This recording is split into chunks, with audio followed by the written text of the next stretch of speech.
41-6. Total, absolute, unmitigated destruction of our biggest rival on the biggest stage. The San Francisco 49ers didn't just lose today.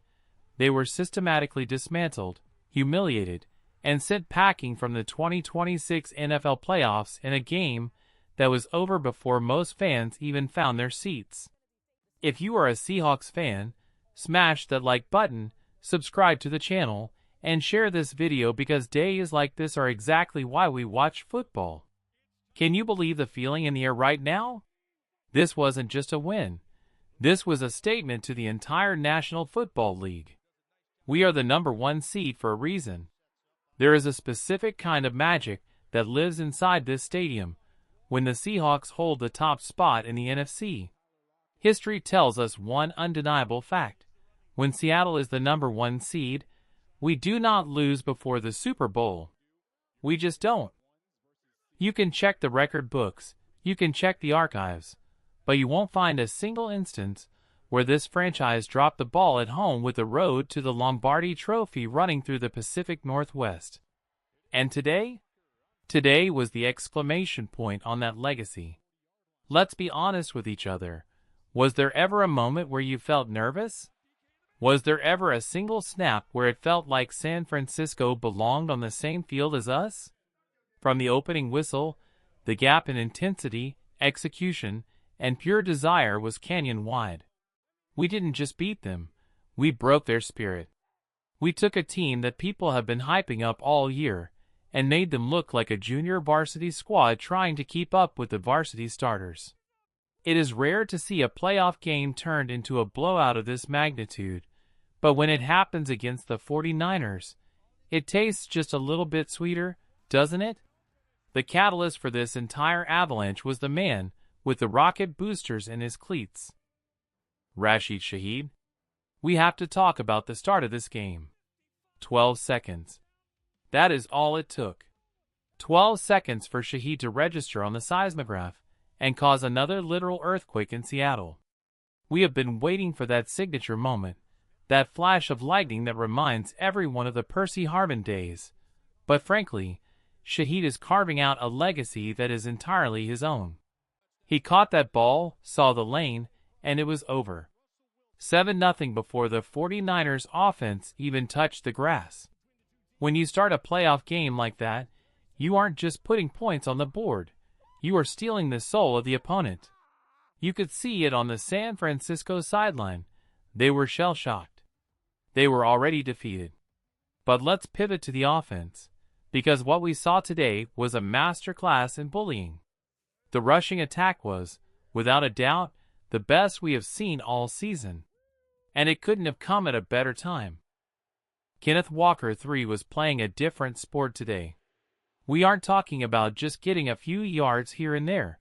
We are talking about road grading dominance. The offensive line was moving mountains, opening up highways for Walker to run through. He finished with nearly 20 carries, over 130 yards, and averaged over 6 yards every time he touched the rock. And the hat trick? 3 touchdowns for K9? That is MVP level stuff. It feels like Walker has fully unlocked the code of this offense. He knows exactly when to be patient, when to trust his vision on those outside zone runs, and exactly when to stick his foot in the ground and explode upfield. He isn't just running, he is orchestrating big plays. Now, I have to give a massive amount of credit to Sam Darnold. We all saw the reports. We knew he was dealing with that oblique injury. You could tell he wasn't operating at 100% physical capacity. He looked a little stiff, maybe a little sore, but did he let that stop him? Absolutely not. Darnold played a gritty, intelligent, veteran game. He didn't try to be a hero on every play because he didn't have to be. He managed the game perfectly, protected the football, and when he needed to make a throw, he delivered. That touchdown pass to Jackson Smith-Njigba in the back of the end zone was a thing of beauty. He put the ball in the only square inch of space where Jason could get it. It was precision over power, and it was exactly what this team needed. 0 turnovers. That is the stat that matters most. Despite the injury, despite the pressure of the playoffs, Darnold kept the ball safe.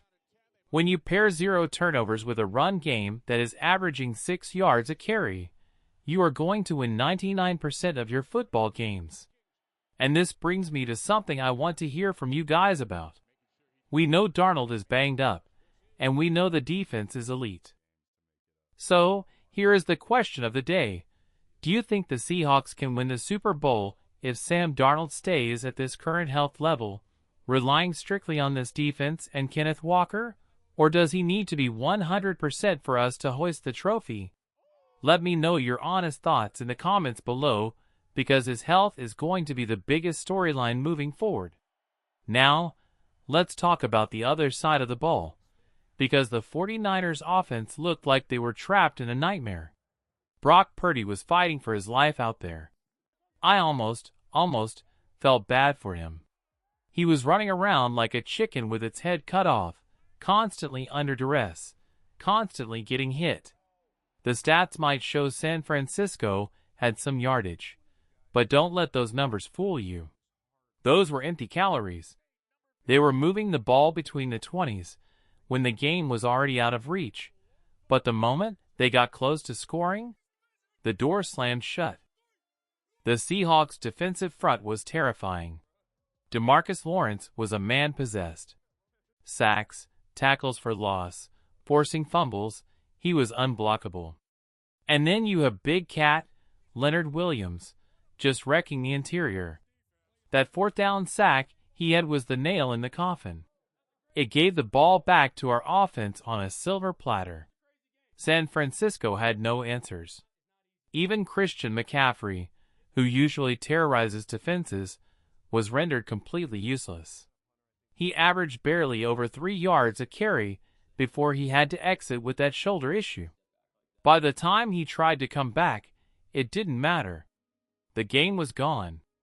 The Seahawks defense suffocated them. They took away the run, they harassed Purdy into bad decisions, and they proved that they are a championship caliber unit. This defense is fast, they are physical, and they are playing with a level of confidence that is scary for the rest of the league.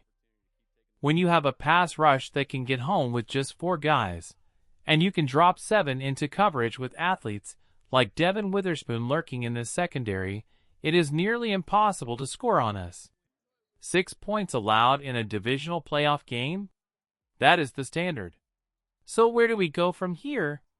We are heading to the NFC Championship game. We are 1 win away from the Super Bowl. We are waiting to see if it's going to be the Rams or the Chicago Bears coming to town. The Rams would be a massive rivalry rubber match, but the Bears have that chaotic, anything can happen energy with their young quarterback. Honestly, it doesn't matter who walks into our house. If Seattle plays like they did today, running the rock, protecting the quarterback, and playing suffocating defense, nobody is beating us.